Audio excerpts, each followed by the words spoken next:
on museum careers, and hopefully that our night will be less frightful than it proved for our friend at night at the museum. Welcome on museum careers, sponsored by the SUNY Oneonta History Department.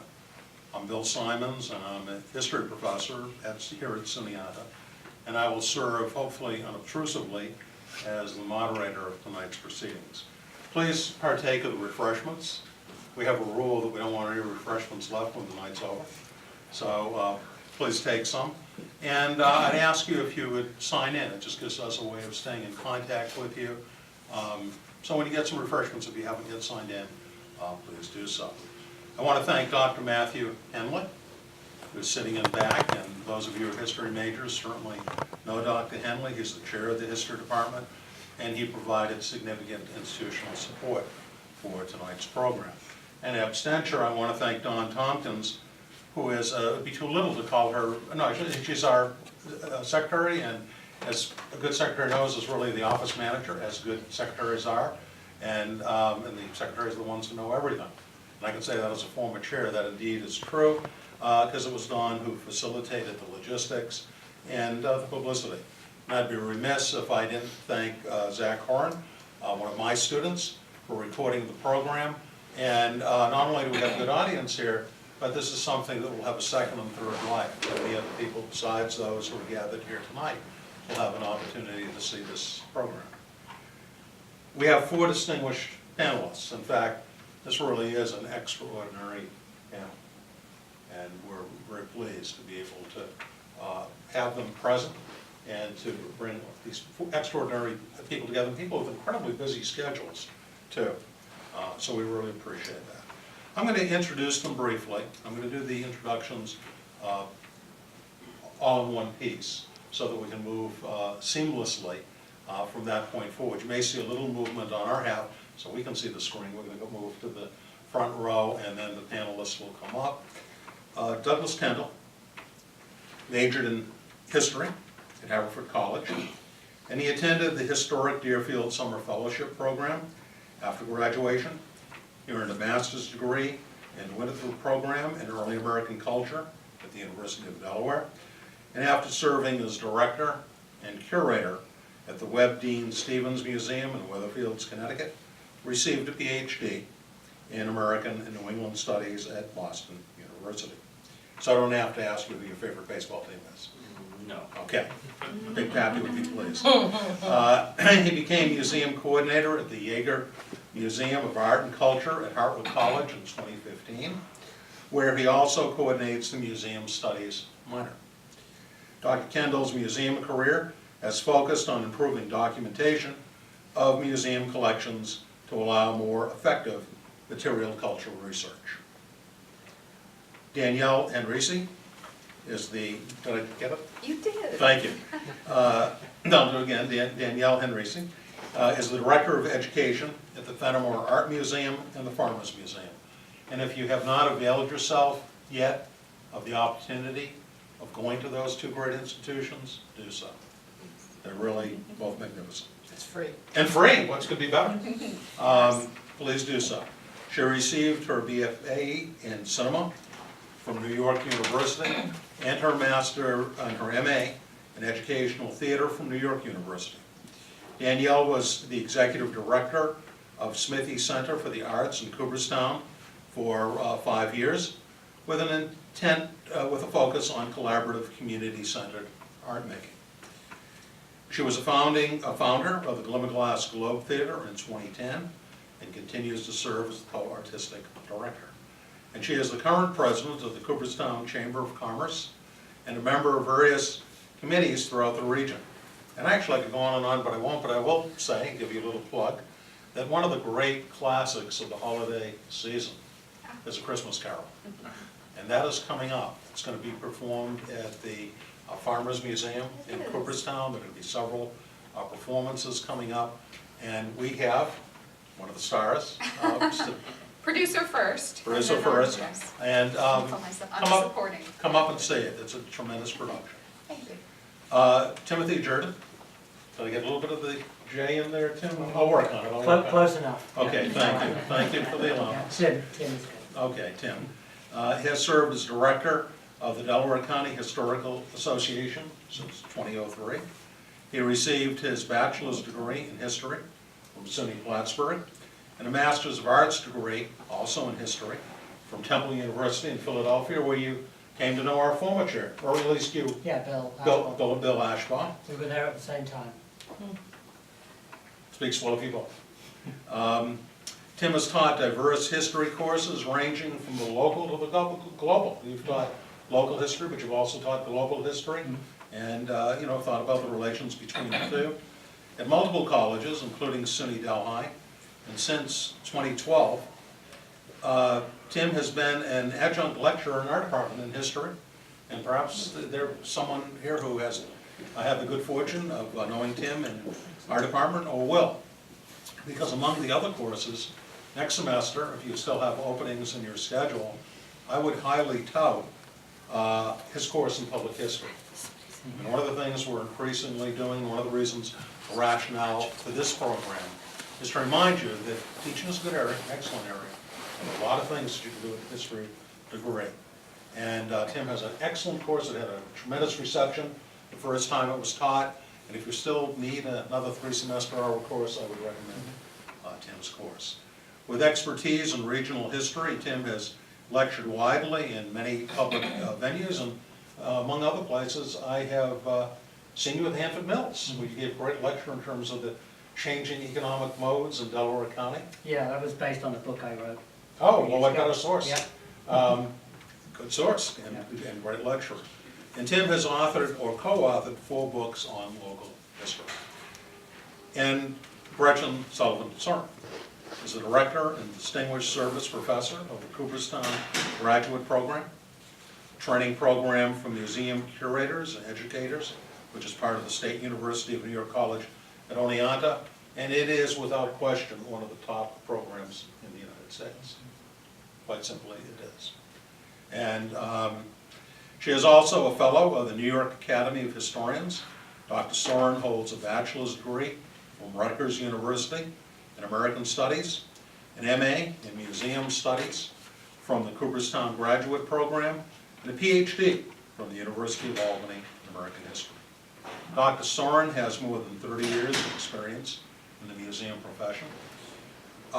She has worked on 250 museums as a consultant on various exhibitions and programming, planning, in a wide variety of ways, major programs that have both been housed in their home museum and also have national exhibits of some of the major curating and consulting that she has done. Now, one of the things, and this is, as I say, you see by the backgrounds, really incredibly talented panel, but if you don't mind, it's very difficult sometimes when you have very talented people who really know the topic. Please stay within the 15 minutes so we can kind of get out of it, because I think I promised you, you've got a very young child at home, I right? have a 2-year-old. Okay, so I know I don't have to, Okay. Oh, 15 okay. minutes each. And what we're going to do is we're going to have our speakers, each of them present, and then after that, your comment. We'd like to hear your concerns, your questions. So let's give our speakers some time, and so nobody will feel conspicuous. The first speaker is going to be Doug, then Danielle, then Timothy, then Gretchen. How about if we leave the speaker up here and we migrate to the first row? I'm just going to grab my Okay, computer. Don't worry. okay, okay. Thank you, Bill. And thank you all for coming.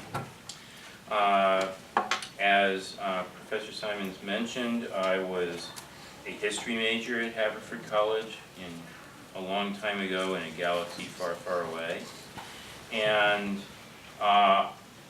even in the late 1970s, early 1980s, history majors were asking their professors, well, what am I going to do with a history major when I'm done? And I was asking that question at the time, and part of what I'll talk about today is how I got from that question to where I am now over on the other hill. I have a not particularly dynamic slideshow, but it may be of some use.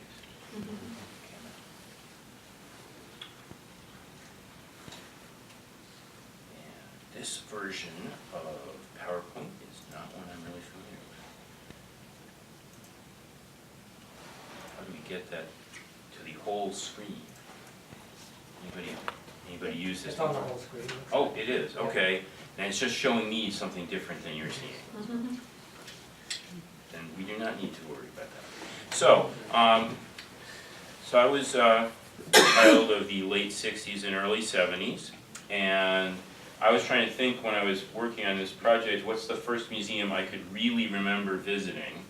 And although the American Alliance of Museums definition includes zoos, I definitely remember the Como Park Zoo in Minneapolis before anything else. I think the Boston Museum of Science is the first museum that I really remember going to, and that would have been in the late 60s. Spooky the Owl was one of the things that I remembered the most, and also the Hayden Planetarium.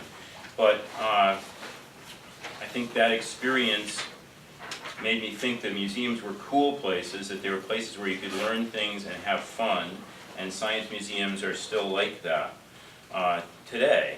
But overall, and I've come to realize that museums are places where people share stories, using art and artifacts and natural history specimens and live animals and geological specimens.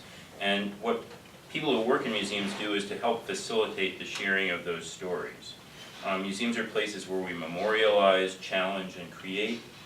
Museums use research skills, and this is where you might come in, research skills that historians, art historians, anthropologists, archaeologists, artists, and educators develop in their studies.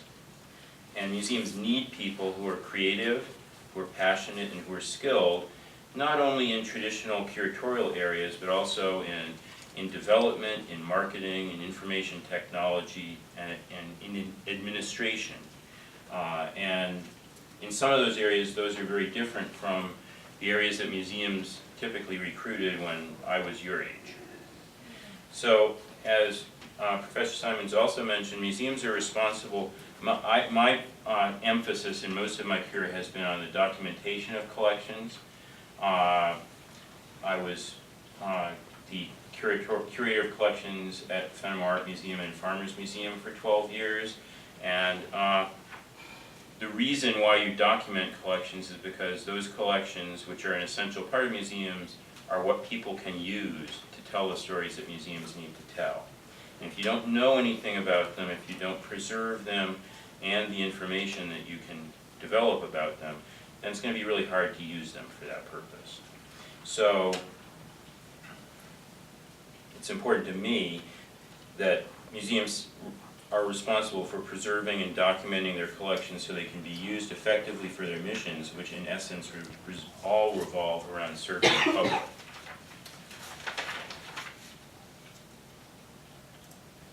So I grew up near Deerfield, Massachusetts, and perhaps in the way that often happens, I didn't really pay much attention to it. We were in the next town. If relatives came to town, we went to visit perhaps the Frary House, which is one of the houses at historic Deerfield. I certainly drove by the historic markers a lot growing up. Actually went to school in that town, but it really didn't make a major impression on me until later. So then I went to Haverford College outside Philadelphia, and there I was a history major. My father was a librarian at the University of Massachusetts. He had lots of history books in the house. It probably isn't really surprising that that was what I was interested in, although I didn't know that I was going to major in history when I started here. But it was at Haverford where a couple of things happened which kind of got me started in this direction. One of which was the course called the Seminar on Historical Evidence, which was a required junior history course. And we did two major projects in that course. One was analyzing an original document in the collection of the library, which is on the left.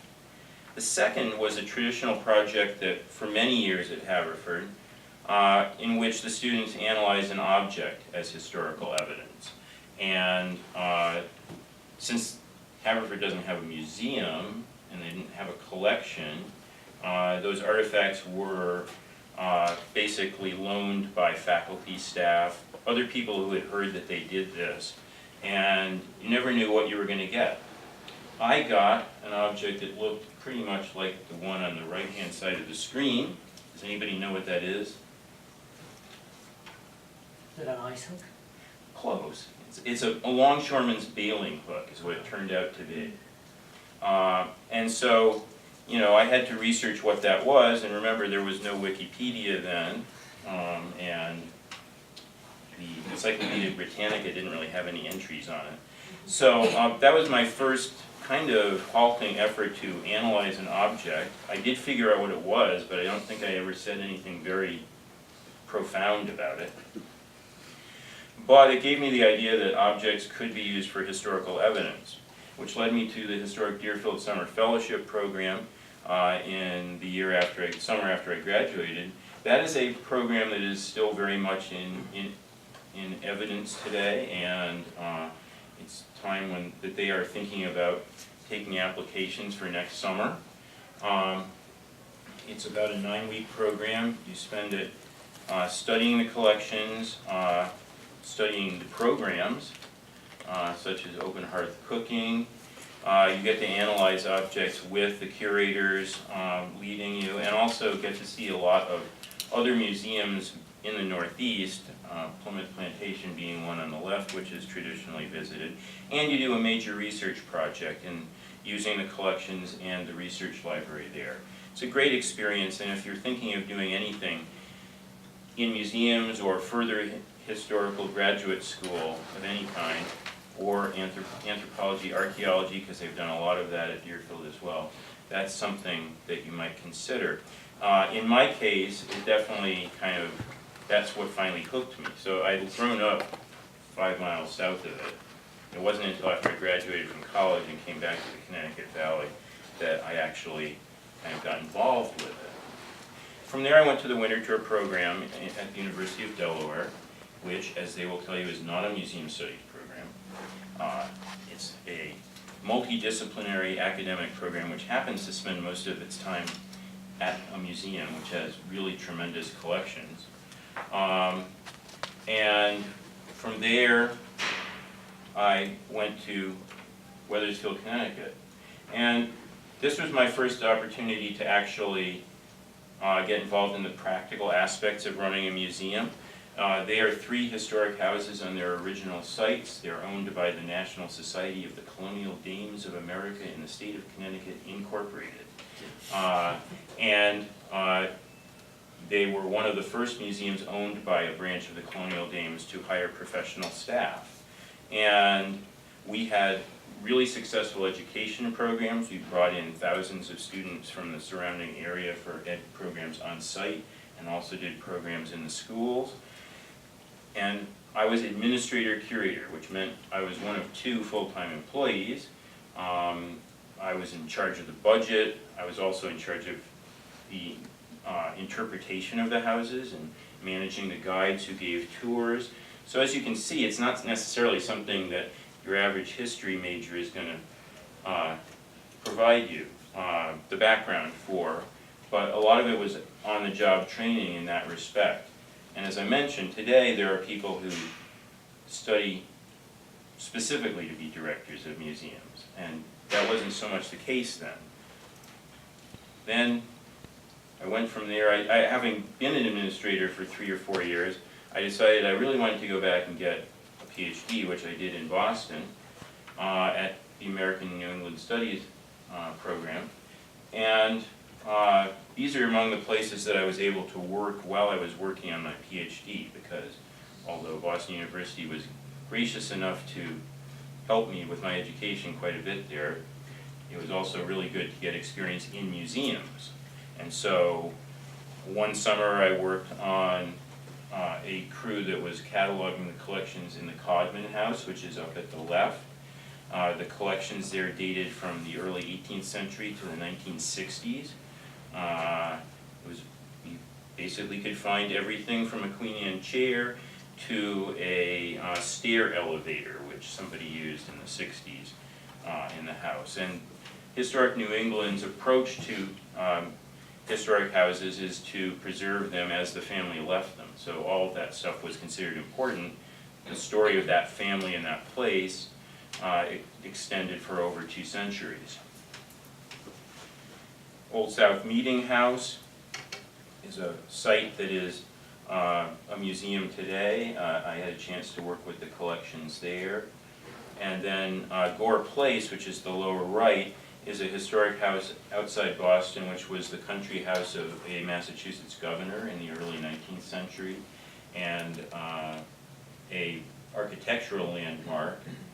Also one of the few places in the western suburbs of Boston that has a significant amount of green space around it, so it's a community resource in that way as well. The image here shows some archaeological work that was done on the site as well. So that's the other thing that you can,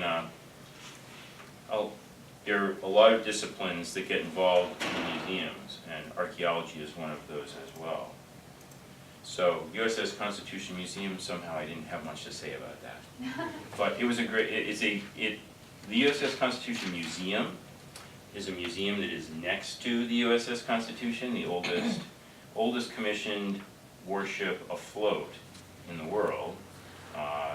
There is an older commissioned warship in the UK, Admiral Nelson's Victory, but it's in a dry dock. So we always made that particular point.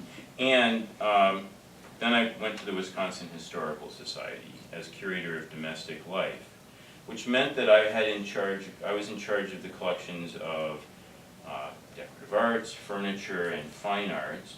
I got to learn how to be politically polite, because one of the things that I did, the fine arts collection there had been conserved with money provided by the Wisconsin State Legislature in the 1960s, and in return we had said that state representatives, senators, the governor, etc., could borrow paintings from our collection for their offices. And tact is a really important skill to learn in museums, and particularly when 80% of your budget is provided by the people who borrowed your paintings. And it got really fun, especially whenever one house of the legislature changed hands from Democrat to Republican or vice versa, because everybody's offices moved, which meant all the paintings moved, and it was my job to figure out where they went. And that we still actually could say where they were. But the collections of the Wisconsin Historical Society are broad-ranging, because that institution collects the entire history of what is now the state of Wisconsin, from the time that human beings first lived there till yesterday, actually till today. So we had, among other things, multimedia art relating to the civil rights movement in Milwaukee. This is a Catholic priest named Father James Groppe, who is very involved in that. Work done by an African-American artist named Gloria Adair. We had the Big Boy. When the Big Boy closed, we were able to get the fiberglass sign, so we have the Big Boy in the collection there. I was able to acquire Frank Lloyd Wright furniture. Frank Lloyd Wright, as you probably know, was a native of Wisconsin, and he was woefully underrepresented in the Wisconsin Historical Society's collection, so we were able to reverse that. Also got to work on exhibits about the development of modern household technology and as it was used in Wisconsin. We had the first microwave used in a domestic residence in Wisconsin, which was about this tall and this wide.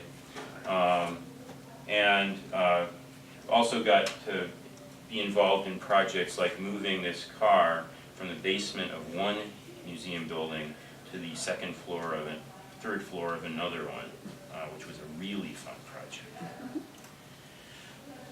So after 7 years there, I came to Cooperstown in 1999 and worked for all of the organizations named here, one of which no longer officially exists, the New York State Historical Association. And I was curator of collections there, which meant that I was in charge of approximately 48,000 objects. And again, acquiring a database to manage those collections was a really important part of my job there. We really hadn't had one prior to that. Developing policies, helping the educators, Danielle is there now, and the curators develop programs and exhibits using the objects in the collection. And I got a chance to teach in the Cooperstown graduate program as well, and teaching collections care and management, that was actually one of the great things if you work in a museum that's affiliated with a graduate program, is that not only do you get to work with the stuff and with programs for visitors, you also get to work with students. And you all have perspectives that museum staff don't have, and it's really wonderful to be able to mentor people who are going to go on and do great things in museums. From there, I went to the New Bedford Whaling Museum, and again, the stuff that I worked with there, totally different from anything I'd worked with before. We had giant whale skeletons hanging from the ceiling. We had, it's kind of hard to tell in the picture at the bottom center, the largest ship model in the world, which is a half-scale model of a whaling ship called the Lagoda. Contemporary and fine art, and scrimshaw, which carved whale tooths, and had to deal with also issues like how old does a whale tooth have to be something that's legal to actually own, because there are all kinds of interesting issues relating to endangered species that you have to deal with in museums as well. And probably the most fun project I got to work with there was developing a conservation protocol for an oil painting that's a 1/4 mile long, the panorama of a whaling voyage around the world, which was something that was taken around as a traveling show, and it would be rolled out with lights on it, and there would be narration and music to go with it. And it was basically an early form of a motion picture. No one expected it to last more than 5 years.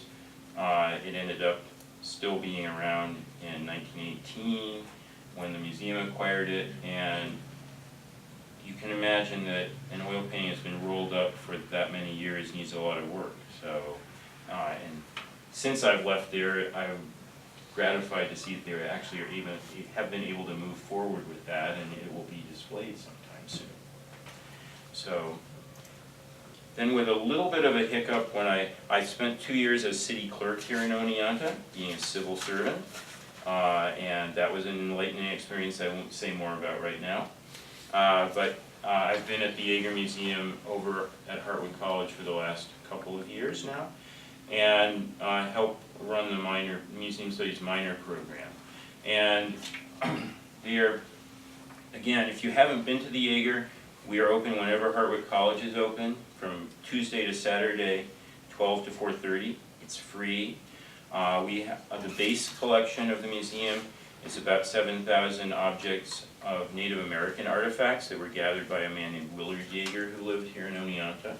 We also have great collections of Renaissance art, of American Impressionist art, Mexican masks, and a collection of about 160 Andy Warhol photographs and screen prints. So we cover a lot of bases, and one of our main missions is to serve as a laboratory for the students, and you see some of them here. Our Museum Studies programs are all hands-on experiential courses, and the students create exhibits, and they create public programs. The kids on the lower left are taking part in our afternoon at the museum family day, which was totally developed by the Museum Studies course in museum education.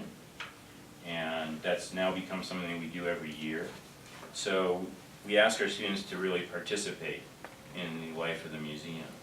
And I'm almost out of time, so I'm going to stop in just a second. I will mention that we do In the spring, we are teaching 3 museum studies courses, collections care and management, and exhibit prep and design, and the places of learning, museums and education.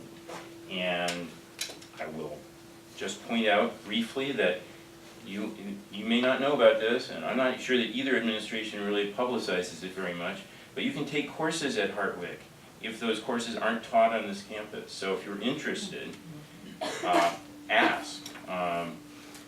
It can be done. I would encourage you, if you're at all interested in the museum field, to think about the public history course here as well.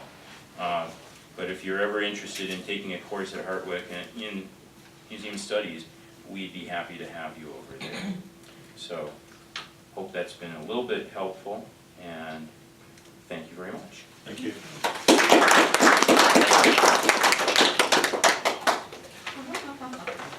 Oh, that's excellent. Want me to get something? I'll just grab a few napkins. No problem.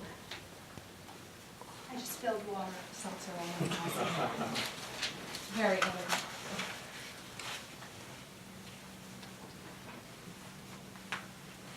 I was trying to applaud for you, so.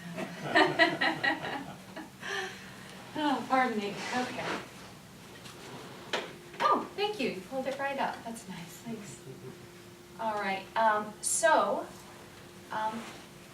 thank you, first of all, for having me here today. I'm honored to be among these panelists, and humbled, I should say, as well, so I appreciate it. I am Danielle Henrici. I'm the Director of Education at the Fenimore Art Museum and the Farmers Museum. And I have I've taken a bit of a non-traditional route to get where I am today.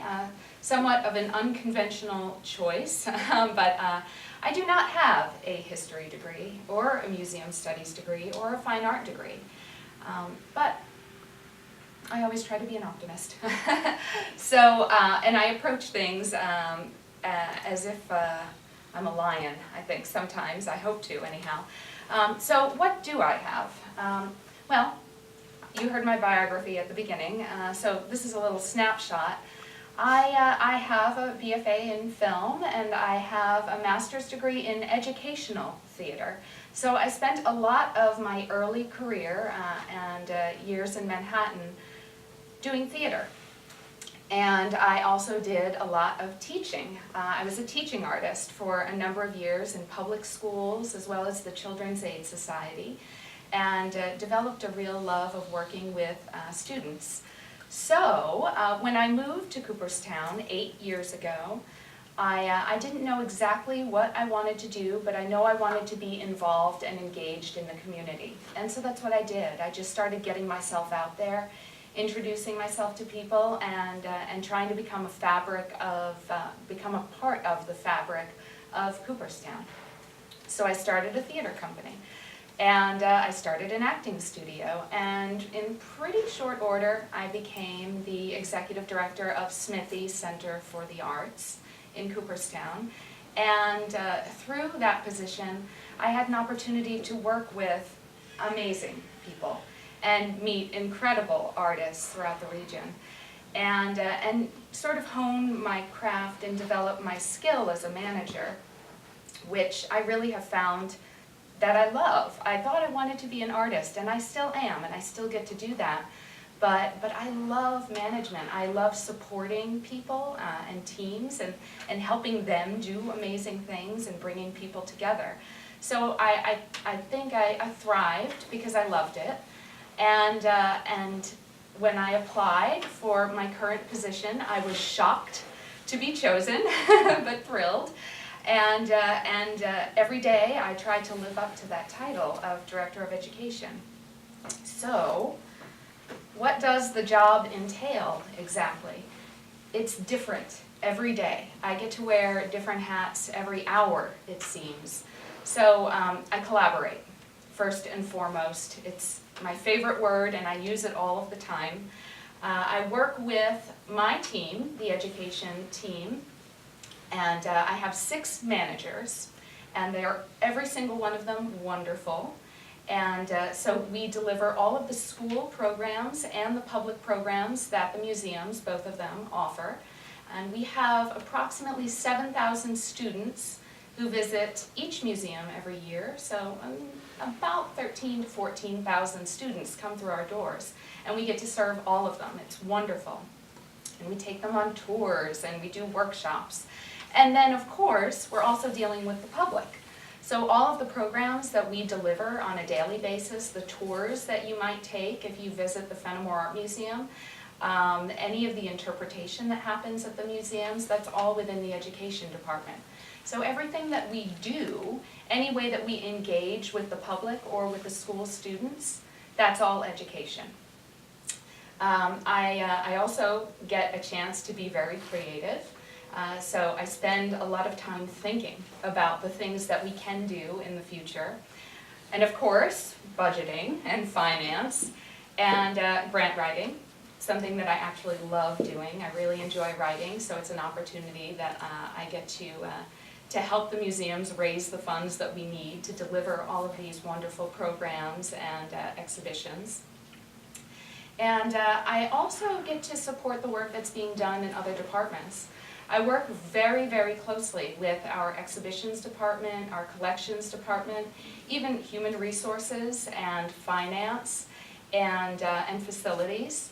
So it's an interesting job where I get to kind of find myself working with a lot of different people on a daily basis.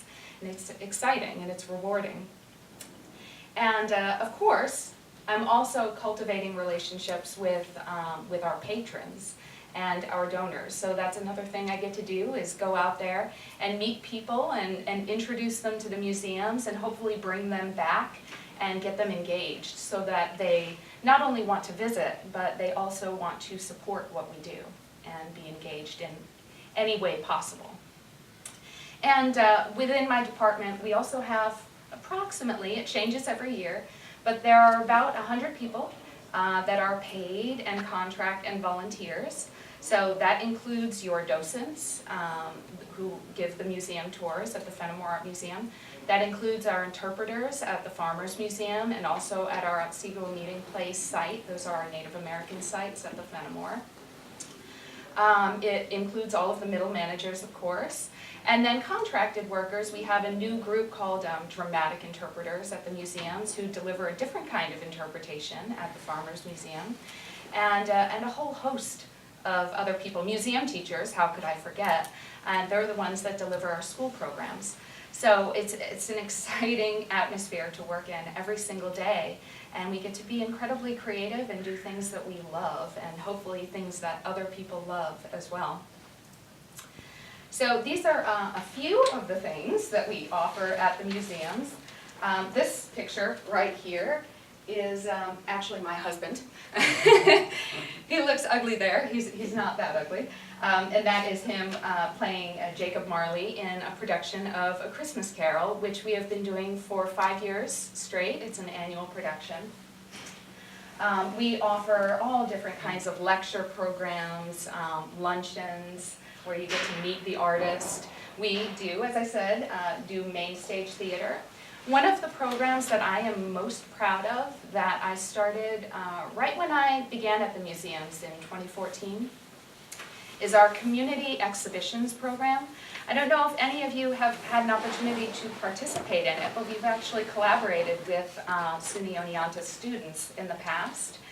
And what it is each month we feature a different community organization in the gallery that we have delegated, or relegated rather, to community organizations and local regional artists.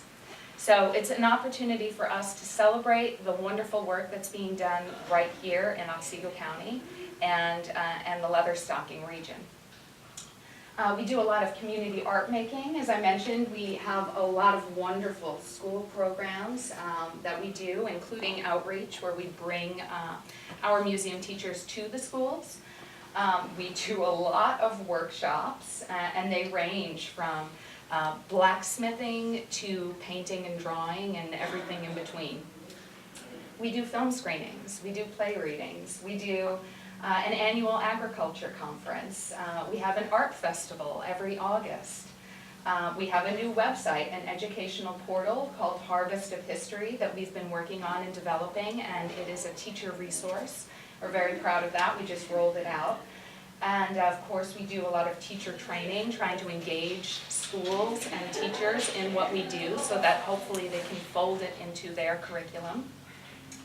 We do birthday parties, if you want to have a birthday party.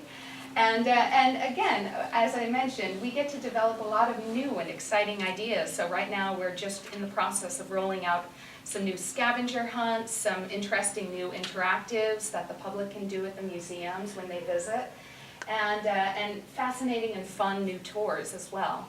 So I say it over and over again, but it's a fun place to work, and it's exciting because you get to be creative every single day. There we go. So, without reading all of this text, I'll just sort of point out that the work that's being done at museums is incredibly important because it is a form of communication. It's a way of sharing our ideas and what inspires us and the experiences that we as a people, as a society, and beyond our society have had, and how we come together and tell these stories is really important because it helps us understand other people. And hopefully, by putting yourself in their shoes, you can learn to empathize with them and live a more empathetic and informed and engaged life.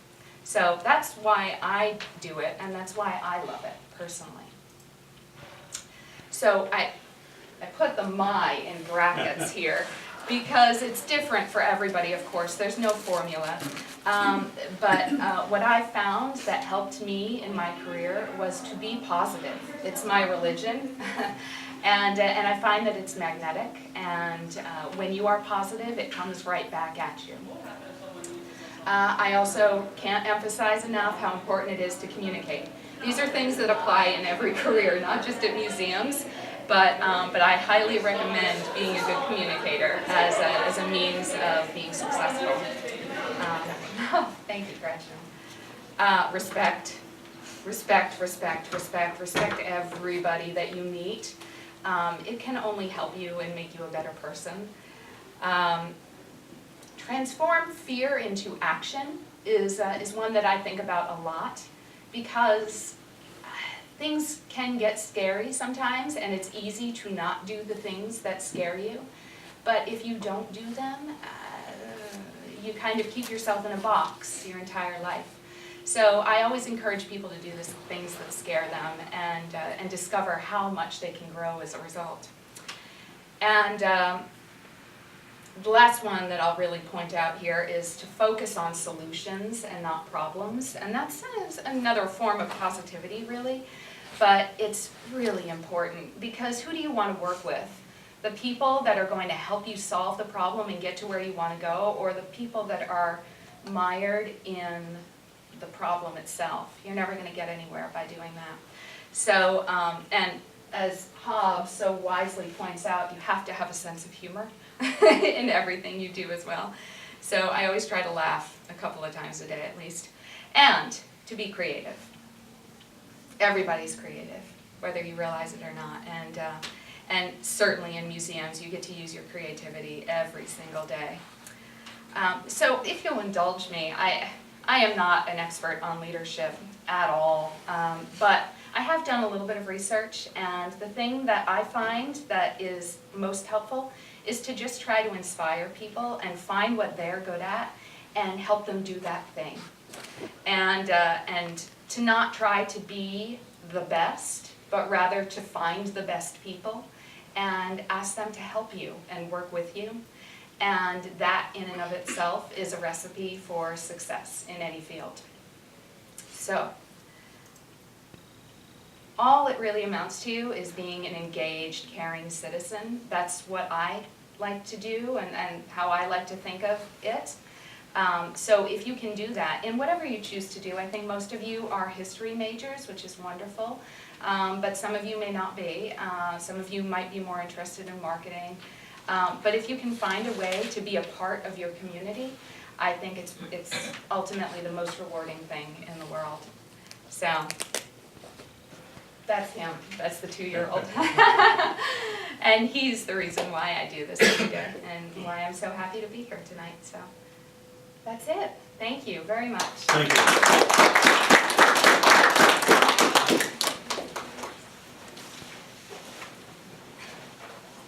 I'm already dry. You want me to stand over there? Yeah. Okay, probably. I don't have a PowerPoint, just me. Oh, I'm sorry. I left my screen up there. That's okay. Thanks so much for inviting us here, Bill. Thank you. I am Tim Dewarden. I'm the director of the Delaware County Historical Association. I've been in that job since, well, almost 15 years, so since 2003. Since 2000, I think I've taught on and off when they've had me in SUNY, various different SUNY campuses, history classes. So I like to consider myself as being sort of, I straddle two different worlds perhaps, public history, museums, and academic history here at the Academy.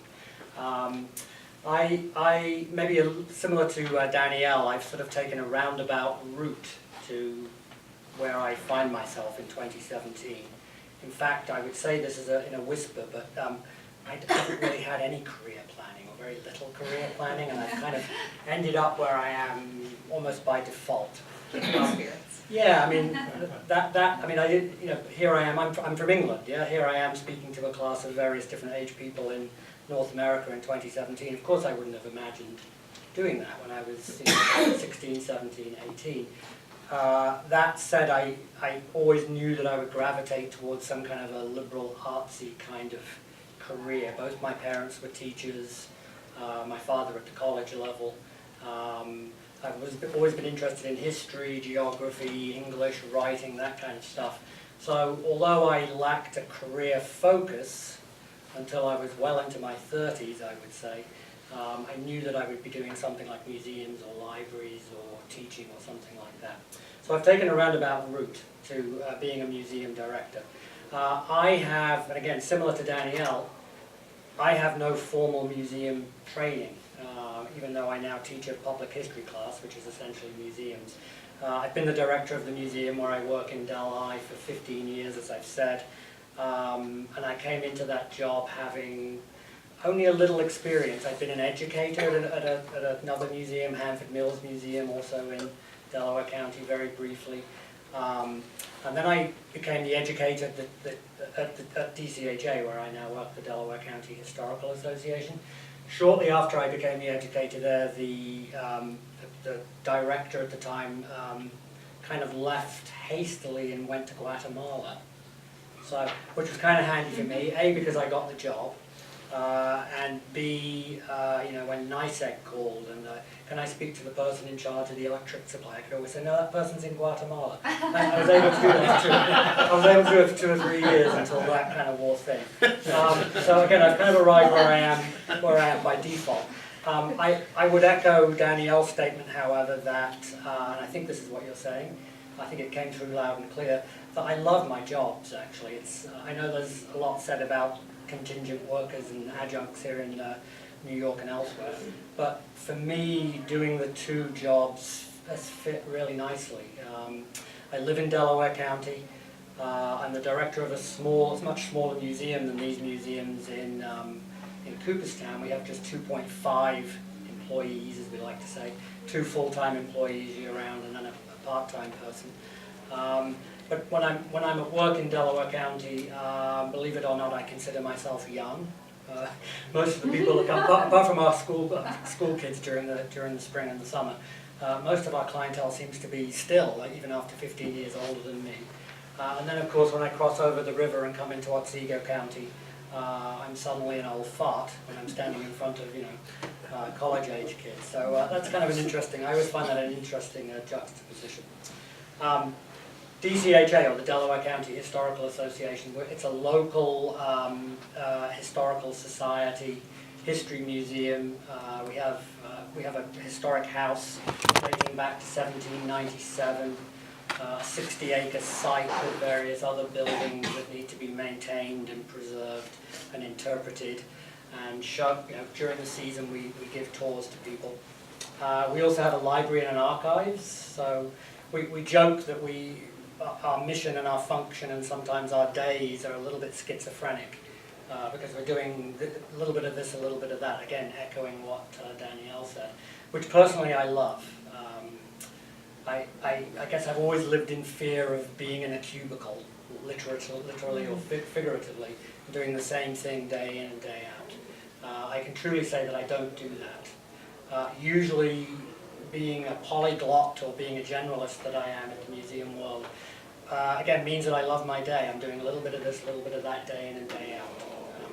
Rarely do I wake up and get out of bed and say, oh God, I gotta go to work. Rarely, I mean, maybe 1 or 2 days a year. Again, mirroring Danielle, I love my job. We're also a local historical society. So as well as being a historic house museum and an outdoor museum, so being a local historical society with the library and the archives means that we are very community-based. So part of my job as the director of the museum is to, collaborate, liaise, whatever the fancy words are, network with community members, with volunteers, with local politicians, local people who like to think they know more than we do about the running of the museum because they've been here longer than me. And, because of my accent, people still ask me if I know where Walton is, or Oneonta, because they just presume I'm not from here, I know nothing about the area. But that's another aside. We're local. We're the Delaware County Historical Association. So our mission, our mandate, is to collect and preserve and present the history of Delaware County. So we're relatively narrow in a geographic focus.